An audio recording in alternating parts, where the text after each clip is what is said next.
moedertjie, sieke trooster. Wie ken haar nie, ons praat van Tannie is my. Hart vol liefde, sy is die enigste van haar soort. Sy laat mens voel jy is op aarde, omdat jy daar hoort.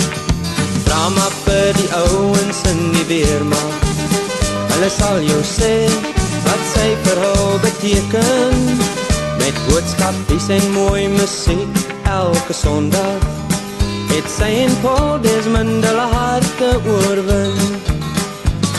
Met hospitaaltyd troos sy al die siekes, sy is die beste medisyne ooit.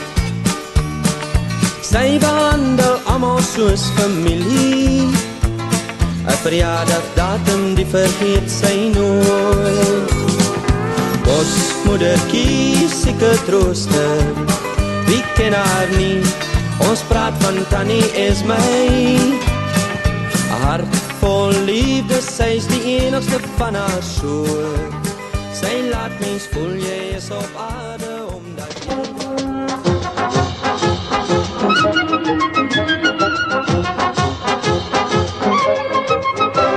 Hello there, I'm Esme Everard, and I'd like to talk to you about something very close to my heart. Ride safe. Every weekend, thousands of servicemen try to get home.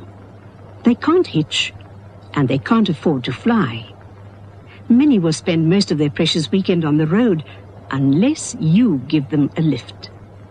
Those boys are keeping you safe in your home. Is it asking too much to give them a safe ride to theirs? Please pick up where you see the Ride Safe sign and help Johnny come marching home. And we know big last when Johnny come marching home. Zuid of oos, noord of wes, wie weet waarheen hy moet gaan. Daai troepie wat daar langs, die ry veilig teken staan.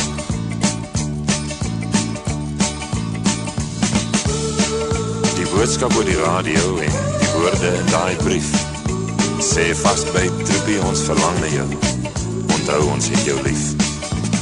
Hierdie liedjie word dalk nooit te treffer, doch al wat ek wil vra, is dat elkeen van ons as motoriste ook ons deeltjie by sal dra. Laai hom op, neem hom saam, hy het nog 'n lang pad om te gaan.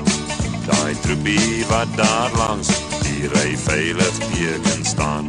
Suid of oos, noord of wes, wie weet waarheen hy moet gaan.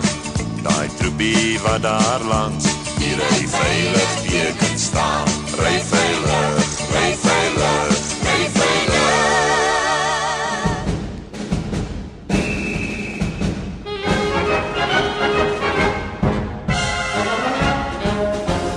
En jou herinneringe aan die bosmoedertjie? Dis 'n program wat baie na aan my hart lê. Ek het die program al seker omtrent, ek weet nie hoeveel, seker 25 jaar gelede begin op 'n Sondagmiddag. Maar dit was 'n blote versoekprogram of 'n boodskapprogram. En toe geleidelik begin ons so baie boodskappe kry en van troepe self en van hulle families, dat dit toe uiteindelik 'n program geword het net vir die weermagmanne en wel al die uniformdraers in ons land.